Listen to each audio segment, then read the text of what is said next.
ఎన్టీఆర్ జిల్లా సింగనగర్ తహసీల్దార్ కార్యాలయంలో పనిచేస్తున్న deputy tahsildar Apparao family no objection certificate ఇవ్వడానికి బాధితుల దగ్గర 12,000 రూపాయలు ఒప్పందం చేసుకున్నాడు.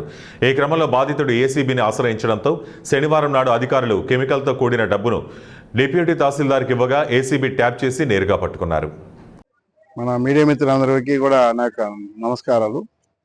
ముఖ్యంగా ఆంధ్రప్రదేశ్ రాష్ట్రంలో మా ఏసీబీ డీజీ గారు అతుల్ సింగ్ గారు మరియు డైరెక్టర్ మేడం జయలక్ష్మి గారు, అలాగే మా joint director central zone Suresh Babu garu ఆధ్వర్యంలో మేము పనిచేస్తున్నాం విజయవాడ రేంజ్లో. ఇక్కడ ఎవరైనా లంచం తీసుకుంటే ఇమీడియట్గా యాక్షన్ తీసుకోమని, లంచం ఎవరు డిమాండ్ చేసి ఉన్నా లంచాన్ని మాకు కంప్లైంట్ వస్తే దాని మీద యాక్షన్ తీసుకుంటున్నాం. మా ఉత్తర్వుల ప్రకారం ఎక్కడ అవినీతి రహితంగా ఉండాలని చెప్పి ఉద్దేశంతో ఎన్ని చర్యలు తీసుకోవడం జరుగుతుంది.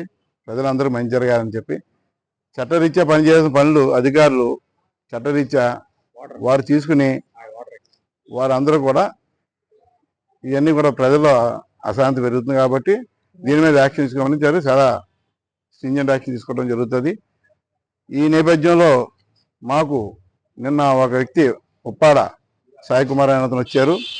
అతను ఫ్యామిలీ మెంబర్ సర్టిఫికేట్ ఆ ఫాదర్ పేరు రాము అప్లై చేశారు. ఆ ఫ్యామిలీ మెంబర్ సర్టిఫికేట్ గురించి ఆయన రిక్వెస్ట్ చేసి మన అప్లికేషన్ పెట్టారు. లాస్ట్ మంత్లో 5వ తారీఖు వచ్చింది. అన్నీ చేసి ఫార్మాలిటీస్ అయిన తర్వాత ఇంకా అవ్వలేదు, నీ సర్టిఫికేట్ అయితే తిప్పుతుంటే ఏదో చేసి పెట్టండి సార్ మాకు అవసరం అంటే జాయిన్ అయ్యారు. వస్తే ఆయన ఆర్ఐని కలవడం జరిగింది.